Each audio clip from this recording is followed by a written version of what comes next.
Yes. So first question is that initially when the draft electoral rolls were uploaded on the website, these were machine readable and searchable as well. The size was smaller, the pictures were clearer. But soon after Rahul Gandhi's press conference, the roles were updated and they were changed into non-machine readable, non-searchable, low quality pictures. So was that because a lot of searches were being conducted in these roles? And secondly, why is the dual epic ID issue there in Bihar? Despite the commission saying back in May that, we have resolved it across the country. 76. Sir मैं मुकेश कौशिक हूँ दैनिक भास्कर से। Sir आपने देखा होगा कि Rahul Gandhi leader of opposition ने central Bengaluru की constituency की तहकीकात की और ढेर सारे आरोप लगाए। उनका कहना था कि फेक सस्पिशियस वोटर बन रहे हैं, मैनिपुलेटेड हैं, मास एडिशन हुए हैं। इसके 2-3 दिन बाद ही बीजेपी के पावरफुल लीडर अनुराग ठाकुर जी ने प्रेस कॉन्फ्रेंस की और उन्होंने कहा कि उनके पास कंक्रीट प्रूफ हैं कि कंक्रीट प्रूफ है इस बात के कि lakhs of suspicious voters, duplicate voters, fake addresses, age manipulation, mass addition have been found in Wayanad, Raebareli and other constituency. देश की 2 बड़ी राजनीतिक पार्टियां ये आरोप लगा रही हैं कि fake voters, bogus voters, manipulation of age, duplicate voters ये मौजूद हैं। तो आप कितना सहमत हैं और इन आरोपों के आप क्या जांच कोई कराएंगे? 196. हाँ, I'm coming. श्री ज्ञानेश कुमार, मेरा नाम परंजॉय गुहा ठाकुरता है, मैं फ्रीलांस जर्नलिस्ट हूँ। Paranjoy Guha Thakurta. Sir, few questions. इतना हड़बड़ी में आपको SIR करने का क्या जरूरत है जब बाहर चल रहे बिहार में बारिश के समय, और समय बहुत लोग कह रहे हैं बहुत कम है। आपको सुप्रीम कोर्ट ने आदेश किया 14 तारीख के दिन, आपको मशीन रीडेबल जो 65 लाख लोग का नाम नहीं है तो आपको देना पड़ेगा। इससे पहले आपने क्यों नहीं दिया? आखिरी सवाल है कि महाराष्ट्र में जो 40 लाख नया वोटर आए हैं और लोग कह रहे हैं कि पहला बार महाराष्ट्र के इतिहास में, भारतवर्ष के इतिहास में वोटर ज़्यादा और 18 साल उम्र के लोग कम, और 5 बजे के बाद बहुत लोग वोट दिया। तो ये सारे जवाब मुख्यमंत्री देवेंद्र फडणवीस दे रहे हैं, राजनीतिक दल का नेता दे रहे। चुनाव आयोग अभी तक खामोश थे, क्यों? 279.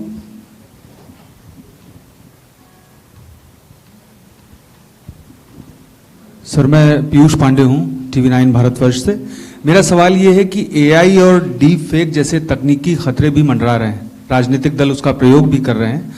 क्या चुनाव आयोग के पास इस पर शिकंजा कसने के लिए कोई कानूनी प्रावधान है और क्या इसको लेकर के कोई कदम उठाया जा रहा है? दूसरा एक सवाल मेरा ये है कि सुप्रीम कोर्ट ने जब आदेश दिया तब चुनाव आयोग 65 लाख हटाए गए वोटरों की सूची जारी करने की दिशा में काम कर रहा है। क्यों राजनीतिक दलों के कहने पर पहले ऐसा नहीं किया गया? 147. We'll start the next round. Sir मैं गौरव श्रीवास्तव, टाइम्स नाउ भारत से। मेरा सवाल ये है सर कि चूंकि हम लोग चुनाव आयोग भी देखते हैं, सुप्रीम कोर्ट में सुनवाई भी देखते हैं, बार बार ये सवाल उठा, और जिस बात को आप कह रहे हैं कि भारत का संविधान कहता है कि भारत का नागरिक ही वोट डाल सकता है, लेकिन भारत के नागरिक ही वोट डाले और चुनाव आयोग नागरिकता तय करे कि बीच की जो एक पतली सी रेखा है उसको लेकर जो कानूनी लड़ाई है वो कैसे सुलझने वाली है? और दूसरा ये कि जो ये बार बार विवाद आता है कि वोटर लिस्ट जो है वो सर्चेबल हो, फिर उसमें एक जैसे कई नाम है, क्या ऐसी कोई प्रक्रिया या आधार को लेकर जो चर्चा है कि अगर आधार से लिंक कर दिया जाए सिर्फ इस मकसद से कि एक व्यक्ति के पास दूसरा वोटर आईडी कार्ड न बनने पाए जब तक कि डेटाबेस में ऐसी जानकारी हो, इसके लिए आयोग क्या कदम उठा रहा है? ठीक, तो इन 5 अपने जर्नलिस्ट का मैं जवाब देता हूं।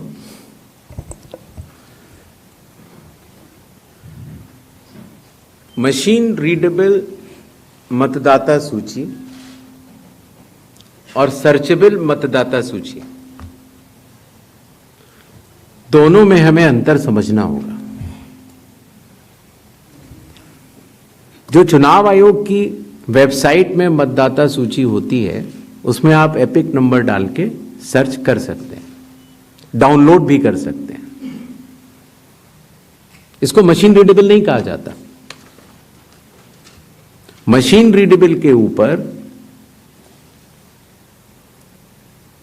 मैंने आपको शुरुआती उसमें बताया था कि 2019 में माननीय सुप्रीम कोर्ट ने भी इस विषय का गहन अध्ययन किया और ये पाया कि मशीन रीडेबल इलेक्टोरल रोल देने से वोटर की प्राइवेसी का हनन हो सकता है।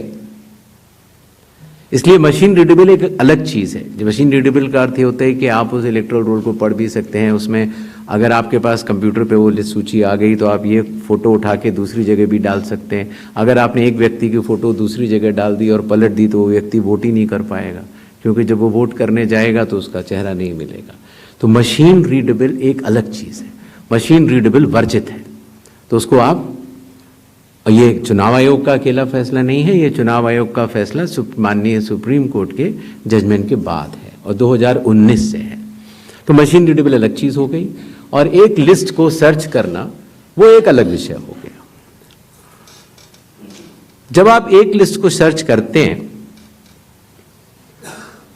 तो उसमें एक सवाल यह आया था कि डुप्लीकेट एपिक की समस्या चुनाव आयोग ने जब पहले सॉल्व कर ली तो इस तरह के डुप्लीकेट एपिक दोबारा कैसे आए। डुप्लीकेट एपिक दो तरीके से हो सकते हैं। एक कि एक व्यक्ति जो वेस्ट बंगाल में है, जो व्यक्ति अलग है, उसका एक एपिक नंबर है, और एक व्यक्ति जो हरियाणा में है उसका एपिक नंबर भी वही है। अर्थात एपिक नंबर 1 व्यक्ति 2। जब ये सवाल उठा लगभग मार्च 2025, जब हम लोगों ने उसके ऊपर चर्चा की और उसको हम लोगों ने पूरे देश भर में सुलझाया, लगभग ऐसे 3 लाख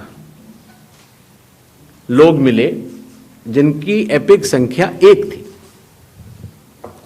तो उनकी एपिक संख्या बदल दी गई, जिससे एक ही एपिक से 2 लोग ना हो, एक ही नंबर के 2 लोग ना हो। दूसरी तरह की डुप्लीकेसी ऐसे आती है जब एक ही व्यक्ति का एक से ज्यादा जगह मतदाता सूची में नाम हो और उसका एपिक नंबर अलग हो। अर्थात व्यक्ति 1 एपिक अनेक। पहली वाली स्थिति ये थी एपिक 1 व्यक्ति अनेक।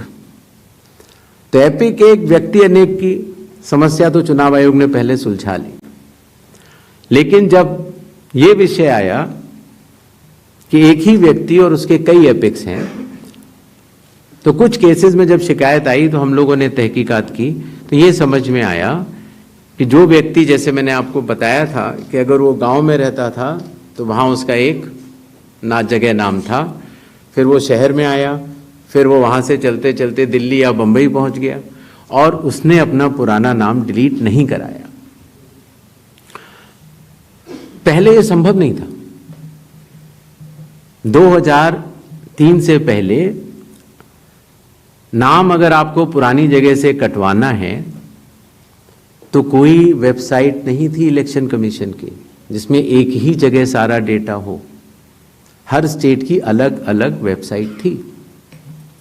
तो नतीजा, अगर आप पटना से चल के दिल्ली आ चुके हैं और आप पटना का वोट कटवाना चाह रहे थे तो आप एक पत्र लिख सकते हैं। अब उस पत्र के ऊपर कार्रवाई हुई, आपने सही जगह भेजा, नहीं भेजा और आपका वहां वोट नहीं कटा। आप दिल्ली आ चुके, आपका यहाँ नया मतदाता सूची में नाम आ गया, आपके पास एक नया एपिक नंबर है। तो 2003 से पहले चूंकि तकनीकी सुविधा अवेलेबल नहीं थी, तो इस तरह के बहुत लोग जो माइग्रेट कर करके अलग अलग जगह गए, उनके नाम कई जगह आ गए। फिर एक ये सवाल उठा कि फिर उसको आज की तारीख में तो वेबसाइट है, कंप्यूटर है, उसको आप सेलेक्ट करके हटा सकते हैं। लेकिन वही मैं बात आपको बताना चाह रहा था, चुनाव आयोग मतदाताओं के साथ चट्टान की तरह खड़ा होता है। अगर किसी के कहने से मैं आपका वोट काट दूं, या किसी के कहने से मैं ये मानूं कि पीयूष जी के नाम के, अगर आपको अंदाज़ा न हो तो अगर पीयूष जी के नाम को अगर आप 100 करोड़ में सर्च करेंगे तो आपको हजारों लोग मिलेंगे। अब कौन से पीयूष जी का नाम काटा जाए, कौन से पीयूष जी दो हैं ये? तो अगर इसको जल्दीबाजी में किया जाएगा तो किसी भी मतदाता का नाम गलत कट सकता है, आपकी जगह किसी और का कट जाए। इसलिए शायद पिछले 20 सालों में टेक्नोलॉजी तो थी, लेकिन टेक्नोलॉजी का उपयोग करके किसी का मतदाता सूची से नाम काटा जाए, ये गलत होगा। और इसीलिए चुनाव आयोग ने ऐसा नहीं किया। और इसकी या तो व्यक्ति खुद कर सकता है तो कोई आपत्ति नहीं है, और या फिर स्पेशल इंटेंसिव रिवीजन के जरिए जब ये इन्यूमरेशन फॉर्म बनेगा तो पीयूष पांडे जी के पास ही फॉर्म पहुंचेगा। अगर उनके पास दूसरा फॉर्म पहुंच जाएगा तो एक ही पे दस्तखत करेंगे और डुप्लीकेट वोट की समस्या का निदान हो जाएगा। एसआईआर में हड़बड़ी क्यों? यह भी एक भ्रम फैलाया जाता है। आप लोग मुझे बताएं कि चुनाव से पहले मतदाता सूची शुद्ध करनी चाहिए या चुनाव के बाद? चुनाव से पहले। और यह बात चुनाव आयोग नहीं कह रहा है, यह बात लोक प्रतिनिधित्व कानून कह रहा है कि हर चुनाव से पहले आपको मतदाता सूची शुद्ध करनी होगी। यह चुनाव आयोग का कानूनी दायित्व है। फिर यह बात आई कि 7 करोड़ से ज्यादा बिहार के मतदाताओं तक क्या चुनाव आयोग पहुंच पाएगा? हकीकत आपके सामने है। जब 24 जून से यह कार्रवाई शुरू हुई तो यह पूरी प्रक्रिया लगभग 20 जुलाई तक ही समाप्त हो गई। फिर यह बात आई कि साहब जुलाई में क्यों? उस समय मौसम अच्छा नहीं होता। तो आपकी जानकारी के लिए मैं बताना चाहता हूं कि बिहार में इसके पहले भी 2003 में एसआईआर हुआ था और उसकी तारीख थी 14 जुलाई से 14 अगस्त, और तब भी सफलतापूर्वक हुआ था और इस बार भी सफलतापूर्वक सबके इन्यूमरेशन फॉर्म्स वापस आ गए। एक और सवाल पूछा गया कि माननीय सुप्रीम कोर्ट के कहने से हम लोगों ने ये मशीन रीडेबल फॉर्मेट क्यों दिया? माननीय सुप्रीम कोर्ट ने ये स्पष्ट कहा है कि हर जिले की अलग वेबसाइट बनाई जाए और हर जिले की वेबसाइट पर एपिक नंबर से सर्च होने वाली सूची रखी जाए। और आपको ये जानकर हर्ष होगा कि 56 घंटों के अंदर चुनाव आयोग ने उसका अनुपालन किया है और हर जिले की वेबसाइट की सूची आप सबको जो फोल्डर दिया गया है उसमें है, आप भी सर्च कर सकते हैं। जहां तक आपके पास जो फोल्डर दिया गया उसमें एक वो भी मिनट्स मौजूद है 20 जुलाई के, जहां पर अगर आप खोलेंगे तो उसमें आप पाएंगे कि हर बूथ पर booth level officer, booth level agent, sarpanch सबने मिलकर ये दस्तखत करके सूची बनाई कि ये लोग मृत पाए गए हैं, उनका एपिक नंबर भी है, उनका नाम भी है, और ये लोग स्थायी रूप से स्थानांतरित पाए गए हैं, उनका नाम भी है, और इन लोगों का इन्यूमरेशन फॉर्म या इन लोगों का नाम एक जगह से ज्यादा है वो भी है।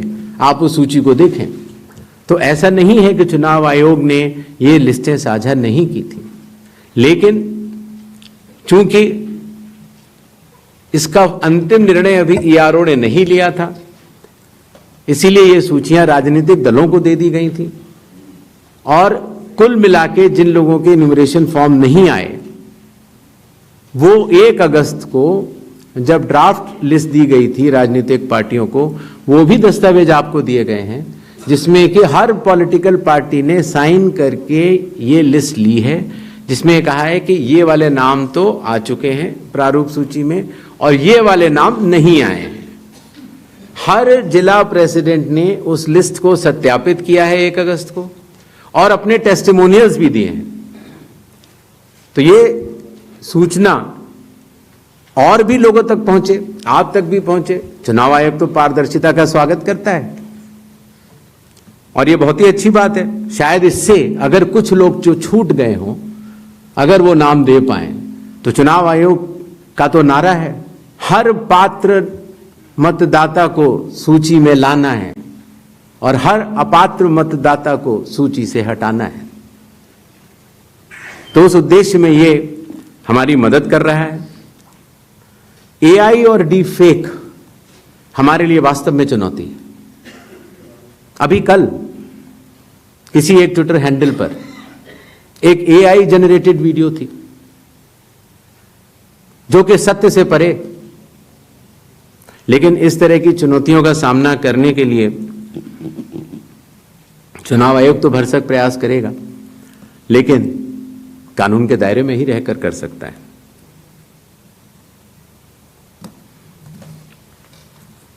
एक और सवाल आया था कि आखिर चुनाव आयोग पात्रता की जांच क्यों कर रहा है। संविधान के अनुच्छेद 326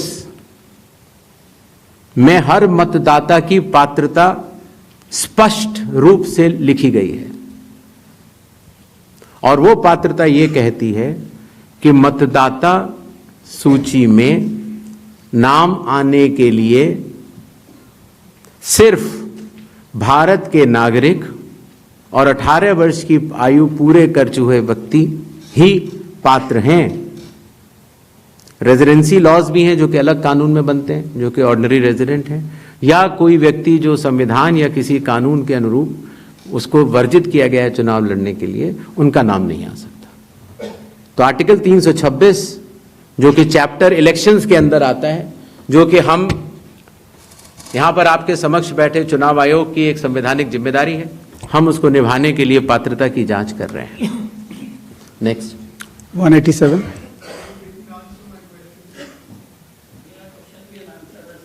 We'll come back. उसका जवाब मैं दे चुका हूं, शायद आपने, मैं दोबारा बता देता हूं। ग्रेडेड रिस्पांस होता है चुनाव आयोग का। अगर आप किसी भी विधानसभा के निर्वाचक हैं और समय रहते हुए अगर आप त्रुटियां बताते हैं तो आपको फॉर्म 7 भरना होता है। अगर आप किसी भी विधानसभा के निर्वाचक हैं और समय परिधि के बाद अगर गलतियां बतलाते हैं तो उसको सिर्फ एक राजनीतिक स्टेटमेंट माना जाता है। अगर समय के बाद आप त्रुटियां बतलाते हैं और मतदाताओं और चुनाव आयोग पर चोरी का आरोप लगाते हैं तो इन तीनों की ग्रेडिंग में फर्क है। और इसीलिए मैं सभी से यह निवेदन करूंगा कि अगर आप निर्वाचक नहीं हैं और अगर आपको शिकायत करनी है चुनाव आयोग के समक्ष, तो आपके पास, मेरे पास, किसी भी सांसद के पास, किसी भी एमएलए के पास और आपके पास भी सिर्फ एक ही विकल्प है, और वो विकल्प है registration of electoral rules, rule 20 sub clause 3 sub clause B, जिसमें कि आपको इलेक्टोरल रजिस्ट्रेशन ऑफिसर के सामने जिस भी कारण से आप बता रहे हैं कि ये गलत है, आप वो एविडेंस प्रोड्यूस करेंगे और आप शपथ लेंगे और आप इस बात को बताएंगे।